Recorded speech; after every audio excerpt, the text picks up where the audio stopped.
હાજી નમસ્કાર. જી ગબ્બર ઠાકોર બોલું. રાયકણજી બોલ્યા? હોય. અ, પોસ્ટ એક જોઈ તમારી બહુ સારી છે. હમ તો ચિયા ગોમ કીધું કાલે 8 તારીખ કે કઈ તારીખ છે? કોરડા. ખોરડા બહુ સરસ, ઈ મને ગમ્યું છે, બહુ સારું હમ છે.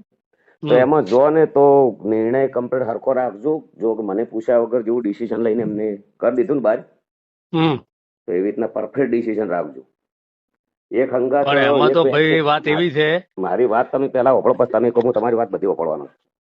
હમ મને જે પૂછ્યા વગર ડાયરેક્ટ ડિસિઝન લઈ લીધું ને, તો ગોમ જે આયોજન કરી અને હમ ભેળા કરીને એમને 12 મહિના માટે સમાજ બાદ કરી દેજો. એટલે બધા માટે નિયમ હરખો રહે. તમે સમજ્યા વાતને? હમ મને કોઈ વાંધો નથી સમાજ બાદ તમે કર્યો, કોઈ પ્રોબ્લેમ નથી મને. પણ હમ બંધારણનું એક સારું પાલન થાય, હમ બહુ આગળ થાય. અને પત્રિકા ને તમે વાંચી, અને જે આપણે બંધારણ છે ને પત્રિકા, તમે કદાચ હું જ નહીં ભણેલો હોય, પણ તમે એ પત્રિકા આખી વાંચીને વાપરજો. એના અંદર શું ઉલ્લંઘન કરેલું છે. કદાચ મારી ભૂલથી તમે મારા અંગત દંડ કર્યો, આપણે સ્વીકારવા તૈયાર છીએ સમાજ બાદ. હમ એક વ્યવહારિક દ્રષ્ટિએ વાત છે, બરાબર? પણ હમ સાચું કરજો. એમ કાલ ઉઠીને ફેર સમાજ ઉછી પબ્લિક રાજી થાય, જનતા રાજી થાય, એવું ના થાય એમ. જો હવે આ જે તમે બોલો જે કેવું કહો. આ જે કોરડાનો છે ને, હમ એ કોરડાની ગ્રામ સમિતિએ નક્કી કરી વાત છે. હમ અને એની અંદર જે બંધારણ સમિતિમાં, બંધારણ સમિતિમાં નથી. હમ એટલે તમે શું નહીં? કરવાના છે? શું હે? કેમ તમે નહીં હોય? તો હતા આપણા અંદર, તો તમે હંગાત રહ્યા છો. એમ નહીં, સજયજી હું મેં સમાજની એમને સાથે અપડો ખરા વાતો અપડો, સજયજીને તમે લઈ ગયા છો તમારા હાથે, તમે માઇક આપ્યું છે એમને. ઈ તો બંધારણ સમિતિમાં એ લોકોએ શું કીધું, ભાઈ ગામના એક વ્યક્તિને તમે બોલાવો. અમારા બરાબર. ગામના એક વ્યક્તિને. એટલે કે ગામના કોઈ આગેવાનને આ વિશે તમે બોલાવો. હમ એટલે સદેવજી ઉભા થાય. એટલે બોલ્યો બોલ્યો. એટલે એ રીતે પછી કે ભાઈ સદેવજી છે કે આ ઉભા લ્યો, હડો ભાઈ તમે આ શું કે છે ઓભળો.